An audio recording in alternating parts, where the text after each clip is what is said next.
From the Gert Boyle studio, it's OPB Politics Now for Thursday, August 27th. I'm Alex Zielinski, a politics reporter for OPB.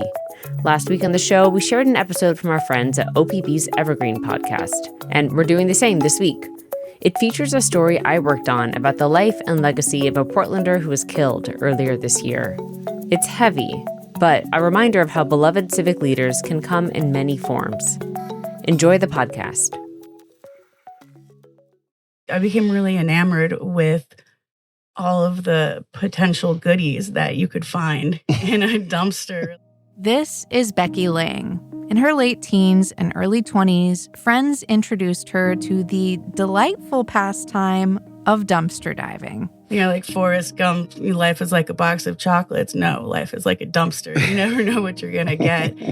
As a waste picker, she was always finding all sorts of cool things. Art supplies, we found craft supplies, we found jewelry, we found clothes, makeup, hair dye, nail polish, dog treats, harnesses, like so much stuff. Lange lived unsheltered on the streets of Portland. Things she found in dumpsters were treasure to her. She saw the value in what most considered garbage.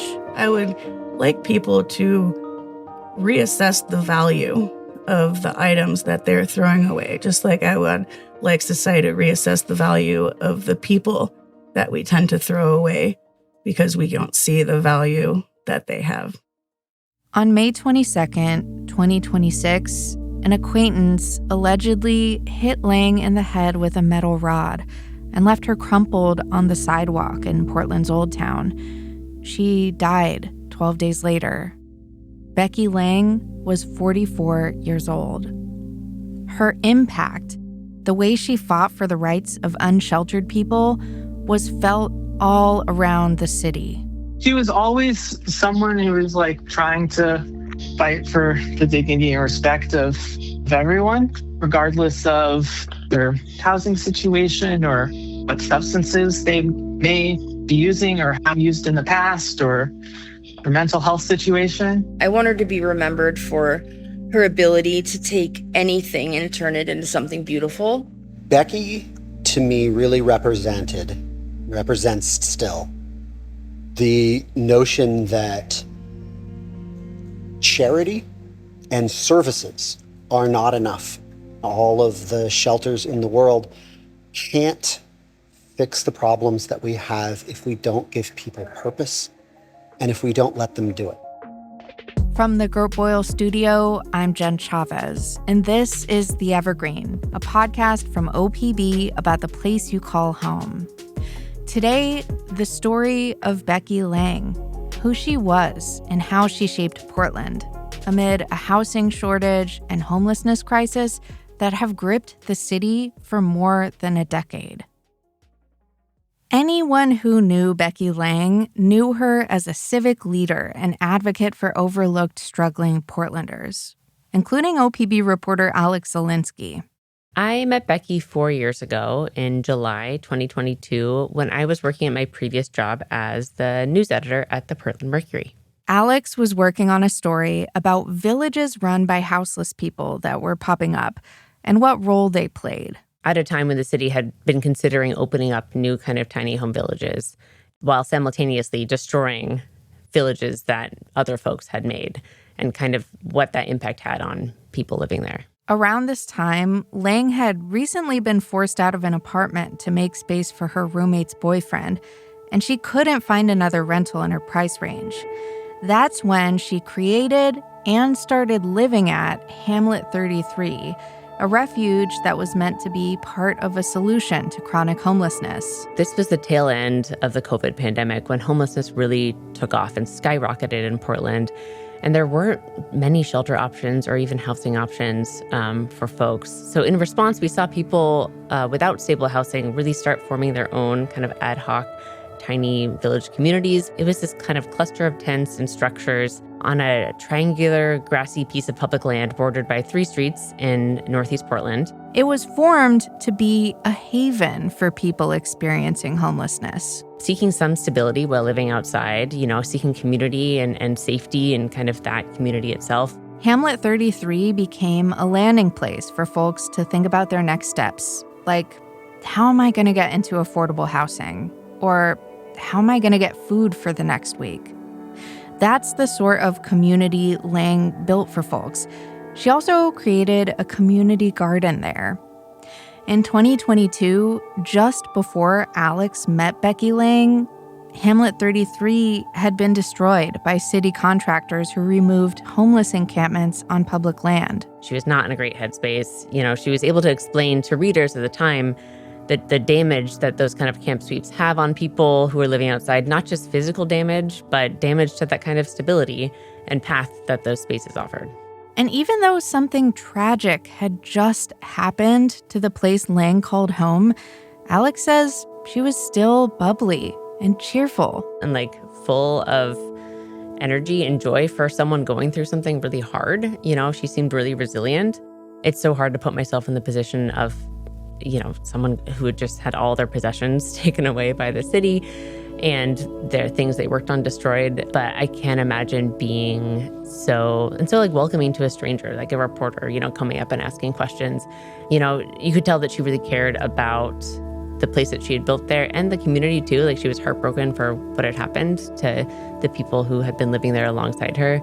And she was angry, but she also had she was really radiating joy and creativity. She really colorful outfits, her hair was always dyed different colors and lots of different jewelry and stuff. And so she was definitely a punk rocker in a way as well. She got a whole aesthetic. While navigating Portland streets, Lange found herself drawn to ground scores. That's a term for a treasure found while picking up trash or dumpster diving. This is Becky Lange in 2025 on a podcast called American Waste Pickers. At first, it was kind of difficult to overcome the mental conditioning that had been bred into me that, trash is trash and, people that go into trash places are trash people. and it took a little bit of time, but now I just, dumpster with abandon, I'll go into a trash can in front of anybody. I don't care because the way I see it is it's recycling. In what most consider garbage, she saw something more. We can get several uses from everything that we've taken from this planet, and it is so incredibly wasteful to not try to get every last bit of life out of something. The podcast she's speaking on is created by the nonprofit organization Ground Score Association. They do largely trash pickup around homeless encampments. To be clear, these aren't sweeps, just help keeping space around tents and stuff clean. There's not a bunch of trash cans usually out there, so making people's spaces clean. It also focuses on hiring people who are experiencing homelessness, a way to offer job experience to people who may have a hard time landing a traditional job. They have pretty flexible hours and other expectations and requirements that are maybe different than just your standard entry-level job. So cater to people like Becky. Lange got a job with Ground Score in 2021, picking up trash at encampments. Often, she'd show up after the city had removed tents and personal belongings, leaving behind people in a state of crisis. She experienced this herself several times, and that motivated her to work for the organization. She lost all of her stuff to rapid response multiple times. But she was still willing to help people understand what was going on and advocate for them and help them get their stuff back. And the fact that she had been in those shoes and she was wearing shoes that these people were experiencing made it easier for them to connect with her. This is Angela McGuire, Lange's manager at Ground Score. Lange started attending public meetings where she spoke out against city policies that affected homeless people, and she joined at least 3 different volunteer boards across Multnomah County to represent the interests of people living unsheltered. She would represent the perspective of unsheltered people on those boards, and she would write, letters to city council, advocating for policies and issues. She also pitched in to help on a number of polls and research projects on homeless Portlanders. Pretty prolific. Her fingerprints were on a lot of things that I realized only after she passed away. One of the boards she was on was the Lived Experience Council. This self-governed group of people experiencing homelessness was coordinated by the advocacy nonprofit Shelter Now. It focused its bi-monthly meetings on discussing issues that impacted their lives and recommending policies to local governments. She also led a campaign to press local elected leaders to establish a kind of temp agency to connect people experiencing homelessness with jobs. She specifically signed on to this letter to city and county officials, urging them to create some kind of temp agency almost for people living outside to help get them into even like short-term job experience. But she never got a response from that letter. Lange's advocacy didn't stop there. She also met with city leaders to offer her thoughts on new shelter programs. She was always someone who was like trying to fight for the dignity and respect of everyone, regardless of their housing situation or what substances they may be using or have used in the past or their mental health situation. This is Sean Green, board chair of Shelter Now. That temp agency program Lange was hoping to establish recently got the attention of a city council member. I mentioned that in my story, and I heard earlier this week from a city councilor who read my story that he's now focused on creating something like that at the city, that he was inspired, and he was like, this actually is a great idea. Why aren't we doing this? So while she might have not been able to see that impact while she was alive, Becky's advocacy continues beyond her death. Lange didn't have a house. She dealt with addiction and other health issues. But that's not what defined her. Those who knew her describe her not only as someone fighting for the overlooked, just like her, but as an artist and an entrepreneur. The type of person city leaders say Portland needs more of. She also didn't fit into a tidy box. She had a lot of identities. She wore a lot of hats. She was an environmentalist. She was really big on recycling and reusing discarded items and reducing waste. She was a great friend. One woman I spoke to talked about how Becky helped her get away from an abusive partner. Lange's loved ones agree. She was a great friend. She's going to be missed by so many people. She pushed through, and even on her bad days, she still made somebody feel really good about themselves. Someone really close to Lange was Missy Johnson, who called Lange her best friend. So did she feel like a sister to you? Yes. Yeah. 100%. Yeah. My soul twin. Everybody thinks we're like doppelgangers. Or people came up to us just 2 weeks ago, exactly 2 weeks ago, and came up and was like, oh my God, real life twins. Yeah. Okay. I'm like, all right. I wanted to be like, the crazy part is we're not even related, The two met about 5 years ago when they were both living unsheltered. They became fast friends. Missy lit up when she talked about her. She said that Lange often talked about wanting to find a house. But it just seemed like it was too far out in the cards for her to stress about too much. I want her to be remembered for her ability to take anything and turn it into something beautiful. If somebody she cared about needed her, she was there. She showed up and she was present. She would listen to what you had to say. Coming up after a break, how Becky Lange found purpose and how folks are keeping the fire lit for her. Not long before she was killed, Becky Lange hosted her first art workshop in the Ground Score studio. Now, around that same studio, love notes hang on the wall to memorialize her. Here's one. She always gave me a space to create and be myself. She helped me think of innovative ways to transform something into something new. I was very lucky to learn from her and share a space with her. Thank you, Becky. You will be missed. Another one. No matter what she had going on, she would always make time to be there for you in whatever way she could. An ear to listen or a hug when you felt down. And one more. Becky put words to my feelings. Very few people can do that so well. A day after she died, Lange was meant to display her art at Ground Score's studio opening. Instead, the event became a memorial service and celebration of her life.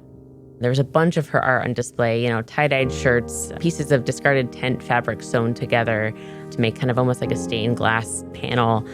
These little hand-sewn dumpster fires made out of felt. That was like her kind of our iconic art. She was still like so present there, just like her art was everywhere, but also in the back room of Ground Score, there's kind of this art and craft workshop.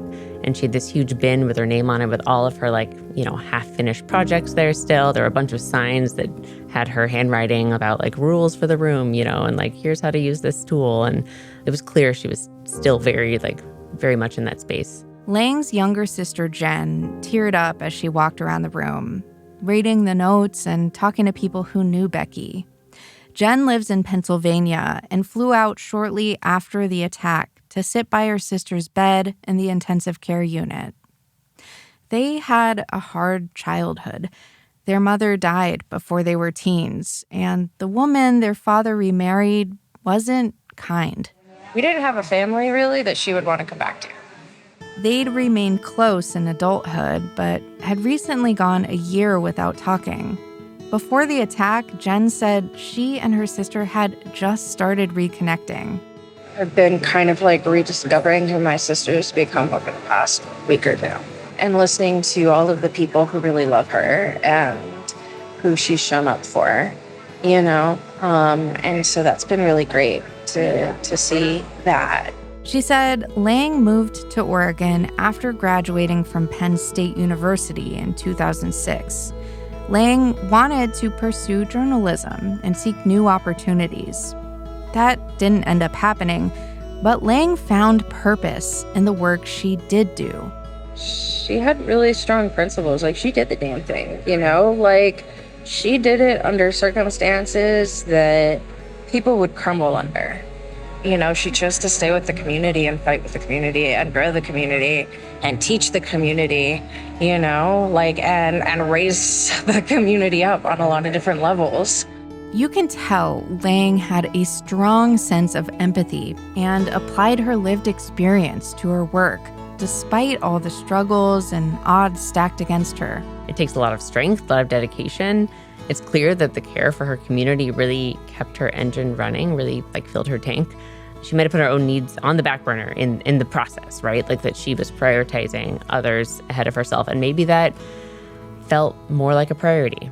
Throughout her life, one of the most important parts of Lange's identity was being an artist. She sewed, she painted, she made art out of a lot of the items that she found while digging through trash. That was her biggest passion. Her biggest goal was to source funding to keep Ground Score's studio space, where she made most of her art, open for longer hours and make it more accessible. This is Lange again on the American Waste Pickers podcast. I could have open hours for homeless and housing insecure people, low-income people that feel unsafe at night. And I would have space for them to come and learn skills like crafting or sewing. Right. Kind of an art therapy kind of thing. She spent many evenings in Ground Score's craft studio, hunched over her sewing machine and brainstorming new projects. I would like to see us have an increase in usable products and an increase in availability to learn different art skills and technical skills that people can use to help support themselves outside of just enjoying doing art. In that same podcast episode, Lange also talks about how in Oregon, trash is legally considered private property. So a lot of security guards and police officers will hassle you if they see you going into dumpsters. And this also carries over into food dumpsters. So at Walmart and Safeway and, other shopping places, they will actually pour bleach on the food and put rat poison into it to try to dissuade people from taking the free food that's in the dumpster that's just getting thrown out. Not only do they poison it, they also will pay wages for somebody to stand around and hassle the hungry people that are trying to get free food. It's pretty disgusting. Ground Score founder Barbie Weber says Lange was very real. She talked about things honestly, as you can hear. Becky had a voice, and she could speak eloquently, and she spoke well. And honestly, I don't feel like she got enough opportunity to speak her voice, but when she did a really good job, and she could pull people's attention in. And it wasn't just a sob story. And this is Lange's boss, Nick Boehm. I too often hear people refer to homeless people on the street as if they are lepers, as if they are the sick and that they're in need of treatment. I think seeing the community not as a group of destitute, desperate cases, but as human beings who have a lot to contribute and give back.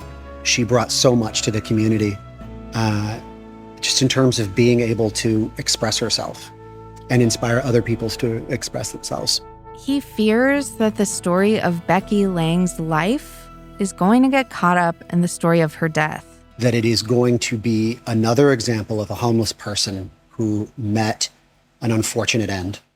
We don't want to dwell on how she died, but we should mention that Lange was killed by someone described as her acquaintance. That person was charged with murder, assault, and unlawful use of a weapon. He's pleaded not guilty to all those charges. Court reports categorize her killing as domestic violence, indicating that they had either been in a relationship or were living together. National studies show that people experiencing homelessness are at higher risk of being victims of violence. Alex Zielinski says this is also true locally. The latest complete data that I have is from 2024.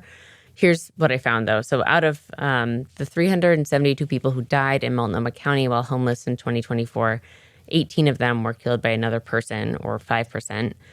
And according to the Oregon Health Authority, out of the nearly 7,000 people who died in Multnomah County total in 2024, 63 people died from homicide or were killed. That's just under 1%. So disproportionately, more people are killed while unhoused in Multnomah County than in the general population. So that does kind of match this pattern that we're seeing. A couple years ago, Alex and I reported together at Clinton Triangle. That's a low-barrier outdoor village-style shelter that Portland was then touting as its model for getting people out of chronic homelessness. But at the time, the housing and support people needed to actually transition into permanent housing and stay there was lacking.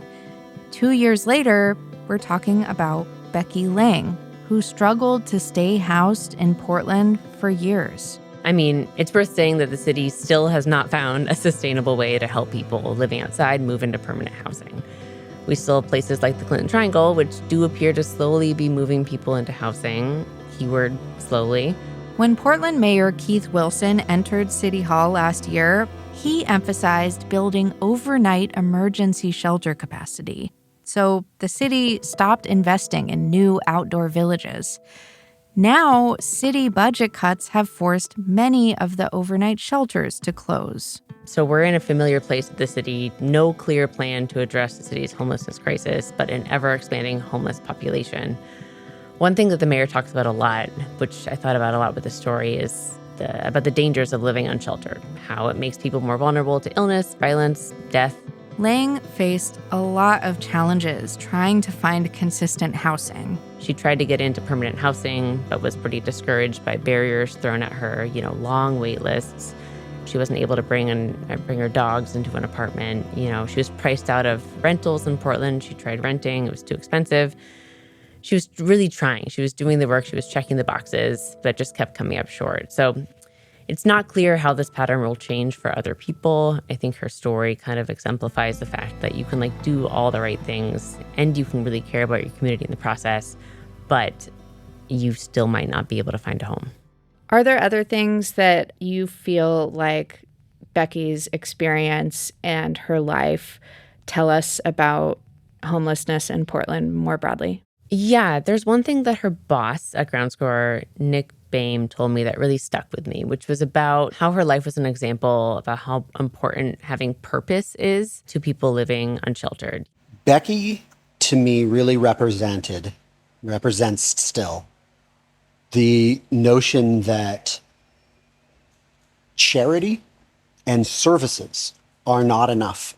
All of the shelters in the world can't fix the problems that we have if we don't give people purpose and if we don't let them do it. You know, I think it's interesting to think about addressing homelessness beyond just the emergency needs like food, a bed, warm socks, a blanket, but that to really keep someone from being swallowed up by homelessness, by giving up on themselves. You really need something more. You need some reason to get out of bed, some reason to fight for yourself. And for Becky, that was her art. That was her passion for recycling. That was her care for the people around her. She had that purpose. And it's not something that's talked about as often in City Hall or in policy talks. It's more like, let's open shelter beds, let's do X, Y, Z, but not like, let's help people feel like they're contributing to themselves and the world and their community. I asked Alex why she wanted to write about Lange's life and death. If a housed person died who had Becky's resume, someone who poured their heart into their community and civic work, maybe a nonprofit board member, like a neighborhood leader, they get long obituaries in every local paper. Politicians would memorialize them on social media, maybe declare a day of remembrance for them, especially if they were killed the way that she was. It's horrifying, it's heartbreaking. And that motivated me to write about Becky. This is a civic leader who cared about the city. She should be remembered as more than just a statistic. Ground Score plans to continue holding workshops in the studio. Leaders hope to turn the gallery space into a thrift store featuring particularly exceptional ground scores that staff stumble upon. That's another one of Lange's ideas. Ground Score is also planning on changing their logo. Right now, their logo is like the top of a soda can. Like the O is the O in Ground Score. They're planning on changing it to dumpster fire to represent Becky and to keep the flame lit. At the end of Ground Score's 2025 podcast, the host, Nick Boehm, asked Lange whether he missed anything in their conversation. This is what she said. What did you miss? I would say that you missed a lot and nothing at the same time because it's the kind of thing that this conversation could go on forever, and really, what are people's attention spans? They're pretty small. Yeah. So I think I've talked enough. In that case, you didn't miss anything at all. Thanks for listening to this week's episode. You can subscribe to the Evergreen and OPB Politics Now anywhere you listen to podcasts. We'll be back soon with more news from across the Pacific Northwest.